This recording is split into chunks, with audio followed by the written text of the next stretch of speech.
Hello दोस्तों, welcome back to my channel complete GS 360। दोस्तों, आज बहुत ही मोस्ट इंपॉर्टेंट जीके जीएस के क्वेश्चंस करेंगे और ये क्वेश्चन जो हैं आने वाली परीक्षा के लिए काफ़ी महत्वपूर्ण रहने वाले हैं। तो चलिए वीडियो को शुरू करते हैं।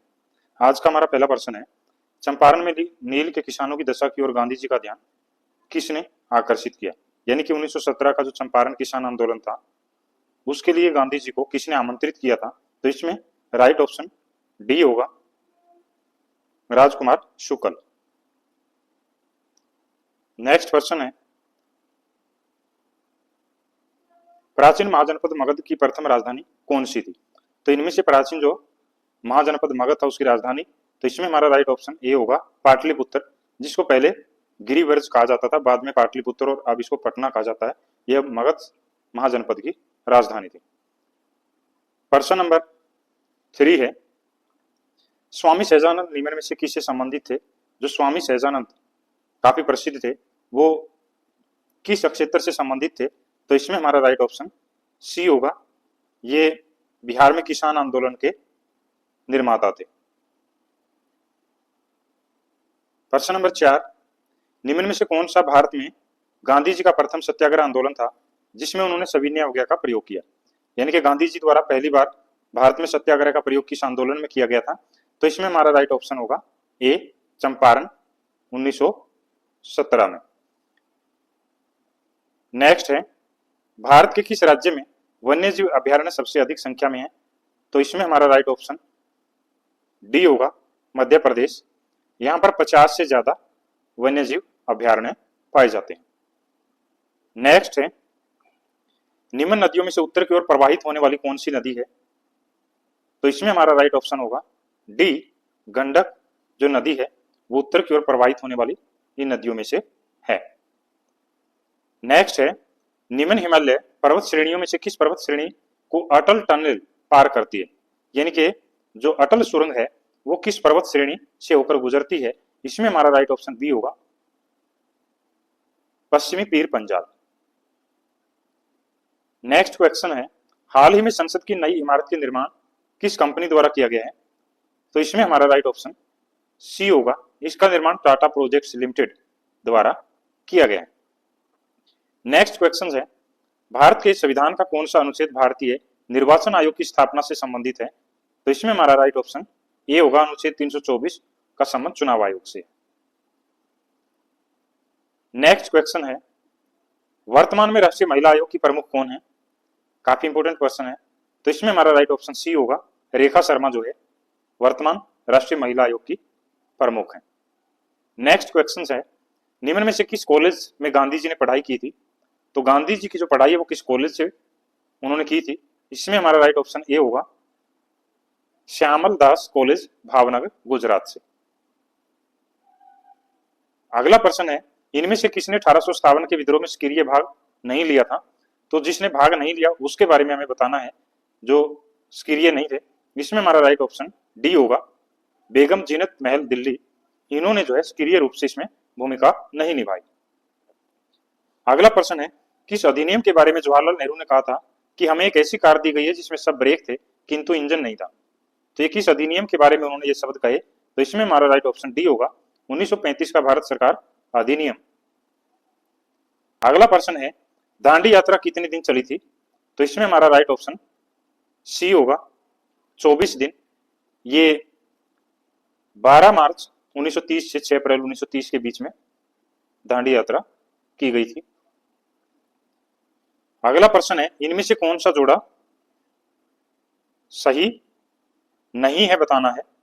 तो इसमें हमारा राइट ऑप्शन नहीं है, तो इसमें ऑप्शन ए राइट होगा, विनोबा भावे द्वितीय व्यक्तिगत सत्याग्रही, ये पहले व्यक्तिगत सत्याग्रही थे, बाकी सभी ऑप्शन राइट हैं। अगला प्रश्न है, भारतीय राष्ट्रीय कांग्रेस द्वारा किस दिन को पूर्ण स्वराज दिवस घोषित किया गया था? तो इसमें हमारा राइट ऑप्शन ए होगा, पहली बार 26 जनवरी 1930 को पूर्ण स्वराज दिवस मनाया गया। अगला प्रश्न है दोस्तों, बिहार राज्य की स्थापना कब की गई थी? तो इसमें हमारा राइट ऑप्शन बी होगा, 1912 में बिहार राज्य स्थापित किया गया। अगला प्रश्न है, ब्रिटिश भारत में 3 कटिया पद्धति में नील की खेती के लिए भूमि का कितना भाग अमानत रखा जाता था? यानी कि नील किसानों के लिए भूमि के कितने भाग पर नील की खेती करना अनिवार्य था? तो इसमें हमारा राइट ऑप्शन सी होगा 3/20। इसको 3 कठिया पद्धति भी कहा जाता था। अगला प्रश्न है पेट्रोल और डीजल के अधूरे जलने से उत्पन्न होती है, यानी कि पेट्रोल और डीजल के अधूरे जलने से क्या उत्पन्न होता है इनमें से? तो इसमें हमारा राइट ऑप्शन डी होगा कार्बन मोनोऑक्साइड जो है उत्पन्न होती है। अगला प्रश्न है दूध किसका घटिया स्रोत है? तो इसमें हमारा राइट ऑप्शन सी होगा विटामिन। दूध में विटामिन नहीं होते। अगला प्रश्न है पुलिस द्वारा नशे में गाड़ी चलाने वाली सांस की जांच के लिए फिल्टर पेपर पर क्या होता है? तो इसमें हमारा राइट ऑप्शन ए होगा पोटेशियम डाइक्रोमेट सल्फ्यूरिक अम्ल होता है जिससे जांच की जाती है। अगला प्रश्न है ग्लूकोज को एथिल अल्कोहल में किस एंजाइम द्वारा बदल दिया जाता है? तो इसमें हमारा राइट ऑप्शन सी होगा जाइमेज। दोस्तों आप सभी से एक बार अपील है कि आप हमारे चैनल पर आने वाले समय में बहुत ही शानदार प्रश्न आपको मिलेंगे और ये हर लेवल के एग्जाम के लिए ये प्रश्न आपको जीके जीएस के मिलने वाले हैं। अगला प्रश्न है भारत में खाद्य प्रबंधन का निम्न में से कौन सा एक उद्देश्य नहीं है? तो इसमें हमारा राइट ऑप्शन डी होगा खाद्यान्नों का निर्यात जो है इसका उद्देश्य नहीं है।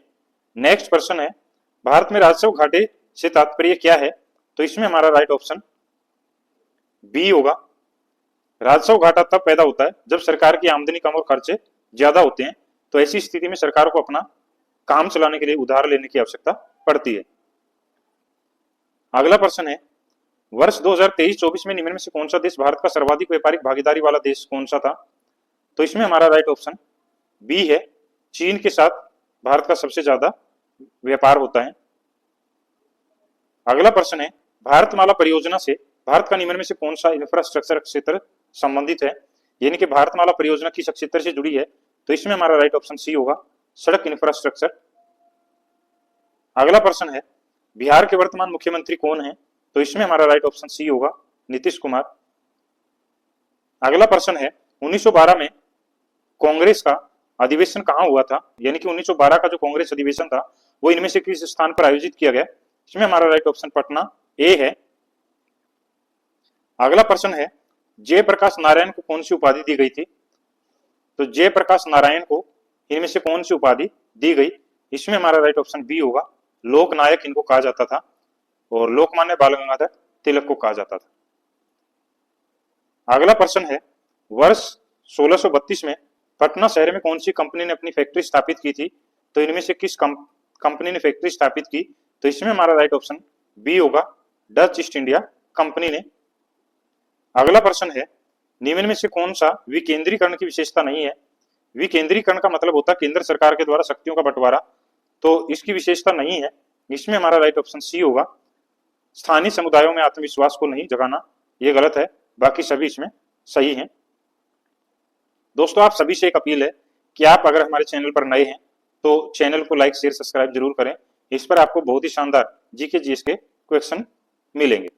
अगला प्रश्न है ब्रिटिश शासन काल में संविधान के विकास में कौन सा कानून ऐतिहासिक नहीं था? तो इसमें हमारा राइट ऑप्शन डी होगा इसका संबंध ब्रिटिश शासन काल से नहीं था। अगला प्रश्न है भौगोलिक क्षेत्र की दृष्टि से जापान का सबसे बड़ा द्वीप कौन सा है? तो इसमें हमारा राइट ऑप्शन बी होगा होन्शु जो है ये जापान का सबसे बड़ा द्वीप है। अगला प्रश्न है ग्रीनलैंड निम्न देशों में से किस देश का भाग है, यानी कि ग्रीनलैंड जो विश्व का सबसे बड़ा द्वीप है वो किस देश का हिस्सा है? तो इसमें हमारा राइट ऑप्शन ए होगा डेनमार्क का ये भाग है। अगला प्रश्न है दिसंबर 2020 तक के अनुसार विश्व के निम्न देशों में से किस देश में सबसे अधिक भारतीय आबादी है? तो किस देश में भारतीय आबादी सबसे ज्यादा? इसमें हमारा राइट ऑप्शन ए होगा यूएई यानी कि संयुक्त अरब अमीरात में। नेक्स्ट प्रश्न है निम्न देशों में से किस देश में 2019 में सालाना सबसे अधिक सोने का उत्पादन हुआ? तो सोने का सबसे बड़ा उत्पादक जो है इसमें राइट ऑप्शन सी है चाइना है। प्रश्न नंबर 39 निम्न में से किस हड़प्पन नगर में जुते हुए खेत के निशान मिले हैं? तो इसमें हमारा राइट ऑप्शन ए होगा कालीबंगा जो राजस्थान में है। नेक्स्ट प्रश्न है त्रिरत्न यानी कि सटीक ज्ञान, सच्ची आस्था और सटीक क्रिया, ये किस धर्म से संबंधित हैं? तो इसमें हमारा राइट ऑप्शन सी होगा, ये जैन धर्म के त्रि अंग हैं। अगला प्रश्न है, इनमें से किस शासक के शासनकाल में चतुर्थ बौद्ध संगीति कश्मीर में आयोजित की गई? तो कश्मीर में जो चौथी बौद्ध संगीति हुई थी वो किस शासक के शासनकाल में हुई? इसमें हमारा राइट ऑप्शन सी होगा, कनिष्क। अगला प्रश्न है, निम्न में से किस भारतीय दर्शन ने परमाणु सिद्धांत का प्रतिपादन किया? तो इसमें हमारा राइट ऑप्शन डी होगा, वैशेषिक जो दर्शन है उसमें सबसे पहले परमाणु सिद्धांत के बारे में वर्णन किया गया। प्रश्न नंबर नेक्स्ट है, किस दिल्ली सुल्तान ने रक्त एवं लोहे की नीति की अपनाई थी? तो रक्त और लोहे की नीति का संबंध ऑप्शन बी बलबन से था। प्रश्न नंबर 44 है, कौन सा मध्यकालीन भारतीय साम्राज्य व्यापार स्तर पर स्थानीय स्वशासन के लिए प्रसिद्ध था? तो इसमें हमारा राइट ऑप्शन बी होगा, चोल जो राजवंश या शासन व्यवस्था थी उसमें ग्रामीण प्रशासन के बारे में काफी अच्छी व्यवस्था की गई थी। अगला प्रश्न है, उस परिघटना का नाम बताइए जिसमें प्रकाश के पथ में रखी एक अपारदर्शी वस्तु अत्यंत छोटी हो जाती है और जहां प्रकाश की प्रवृत्ति सरल रेखा में चलने की बजाय उसके चारों ओर मुड़ने की होती है। तो ये कौन सी घटना होती है? इसमें हमारा राइट ऑप्शन बी होगा, प्रकाश का विवर्तन इसको कहा जाता है। अगला प्रश्न है, संविधान का कौन सा भाग पंचायतों से संबंधित है? तो इसमें हमारा राइट ऑप्शन सी होगा, भाग 9 जो है ये पंचायती राज से संबंधित है। प्रश्न नंबर 47 है, अटला तड़ी किस भारतीय राज्य का व्यापक रूप से मनाया जाने वाला त्योहार है? तो इसमें हमारा राइट ऑप्शन डी होगा, आंध्र प्रदेश में ये मनाया जाता है। नेक्स्ट है, 2004 में कबड्डी का पहला विश्व कप कहां आयोजित किया गया था? तो पहला कबड्डी विश्व कप 2004 में सबसे पहले, इसमें हमारा राइट ऑप्शन ए मुंबई है। अगला प्रश्न है, निम्न में से किस वर्ष में स्थायी बंदोबस्त लागू किया गया था बंगाल में? तो इसमें हमारा राइट ऑप्शन ए होगा, ये 1793 में लॉर्ड कॉर्नवालिस के द्वारा लागू किया गया। अगला प्रश्न है, मार्च 2024 तक प्राप्त जानकारी के अनुसार दुनिया के दूरसंचार बाजार में भारत का कौन सा स्थान है? तो इसमें हमारा राइट ऑप्शन बी होगा, भारत दूसरे नंबर पर। नेक्स्ट है, भारतीय उपमहाद्वीप के उत्तरी मैदान का निर्माण 3 प्रमुख नदी प्रणालियों और उनकी सहायक नदियों से हुआ है। तो इनमें से कौन सी उसमें शामिल नहीं है? तो इसमें हमारा राइट ऑप्शन जो है बी होगा, गोदावरी नदी तंत्र इसमें शामिल नहीं है। अगला प्रश्न एक रासायनिक अभिक्रिया जिसमें अभिक्रिया की दर अभिक्रिया के सांद्रता की प्रथम घात के अनुक्रमानुपाती होती है तो उसको क्या कहा जाता है? तो इसमें हमारा राइट ऑप्शन बी है, प्रथम कोटि की अभिक्रिया इसको कहा जाता है। नेक्स्ट प्रश्न है, निम्न में से कौन सा युद्ध 1527 में बाबर और राणा सांगा के मध्य लड़ा गया था? तो इसमें हमारा राइट ऑप्शन डी होगा, खानवा का युद्ध 1527 में लड़ा गया। नेक्स्ट प्रश्न है, भारतीय संविधान के अनुच्छेद 1 में निम्न में से किसका उल्लेख किया गया है? तो इसमें हमारा राइट ऑप्शन सी है, जिसमें लिखा गया है India that is Bharat shall be A union of states. तो ये अनुच्छेद 1 में लिखा गया है। अगला प्रश्न है, भारतीय संविधान के भाग 5 में अनुच्छेद 52 से 78 ये किससे संबंधित दिए गए हैं? तो इसमें हमारा राइट ऑप्शन बी होगा, संघ की कार्यपालिका। अगला प्रश्न है, भारत में मानसून की अवधि कितनी होती है? तो सामान्य तौर पर भारत में मानसून जो है ऑप्शन डी 100 से 120 दिन की अवधि के बीच सक्रिय रहता है। प्रश्न नंबर 57 है, कौन सा एक वैदिक जनजाति के 3 वर्गों का हिस्सा नहीं था? यानी कि वैदिक काल में जो समाज में 3 वर्ग होते थे इसमें से कौन सा इसमें नहीं था? तो इसमें हमारा राइट ऑप्शन ए होगा, शिल्पी जो इसमें शामिल नहीं था, बाकी सभी 3 वर्ग थे। अगला प्रश्न है, भारत के निम्न में से किस राज्य में मुख्य रूप से होजागिरी नृत्य किया जाता है? तो ये होजागिरी नृत्य किस राज्य में मनाया जाता है या किया जाता है? तो इसमें राइट ऑप्शन बी होगा, त्रिपुरा। अगला प्रश्न है, राष्ट्रीय युवा नीति कब शुरू की गई भारत में पहली बार? तो इसमें हमारा राइट ऑप्शन सी होगा, ये 2014 से लागू की गई।